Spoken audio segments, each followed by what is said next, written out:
Today we're going to talk about vector mask. What I want you to know is that vector mask, just like layer mask, basically create a mask in which you only see part of the image. So they basically hide certain pixels, but differently than the layer mask, they are vector based. So you generally have to start having a path. And you create a path with the pen tool. I already made it for you just to make it faster. You guys all know how to use the pen tool by today because we did so much in Illustrator. But you basically click on the pen tool and then click, click, click, click, click, and you can see it creates a vector shape there. It calls it by default work path. I'm going to actually get out of there and delete it. It's just to show you how you create that vector.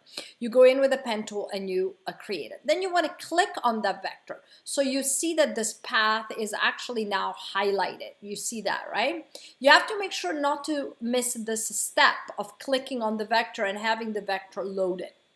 Then you go on the layer mask, on the layers, and you create the mask. The very first mask you will create by default is actually a layer mask. So when you click here, it will first create a layer mask, then you click again, and now it creates a vector mask, as you can see. In fact, the background is gray. Remember, layer masks are always black and white.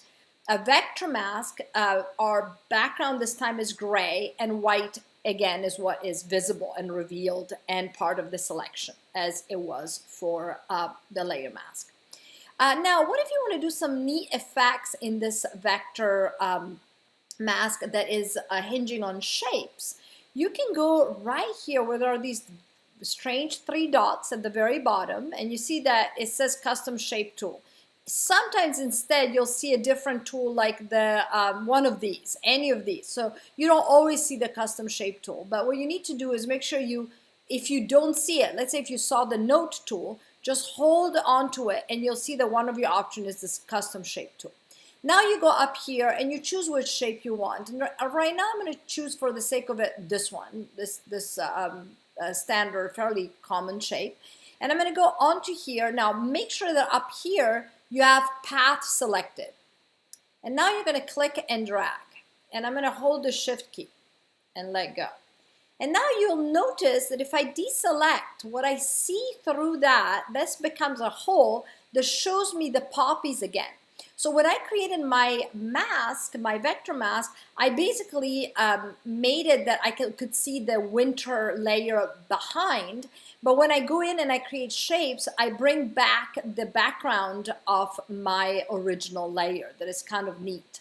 Let's do it again. This time I'm going to create a different one.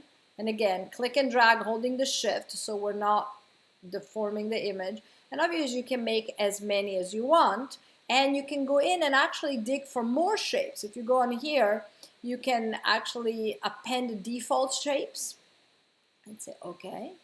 These are actually the default, but I did not scroll down and show you all the ones I have. So I can go in flowers and make some flowers in there. Wow, these are pretty neat. These are actually new to the Photoshop 2020. We had different shapes before. So you want to put a little gazelle running around. I'm going to hold the shift key so it doesn't get deformed. And as you can see, you basically can create some neat effects. Now you can also create your custom shapes. You could go in and say, okay, what if I actually go with my pen tool here, and or like a pen tool is an example, but let's say you create with a pen tool some kind of weird shape, or not weird, maybe you're creating a snowflake with your pen tool. As you can see, it allows you to create these shapes. So what is the vector mask for? It basically has the same exact purpose of the layer mask, to mask out a certain part of the image. In our case, I had masked out the poppies. But then I showed you how we can use the shape, the custom shape tools, to bring those poppy back, to bring those pixels back. So that's how you create vector masks in Photoshop.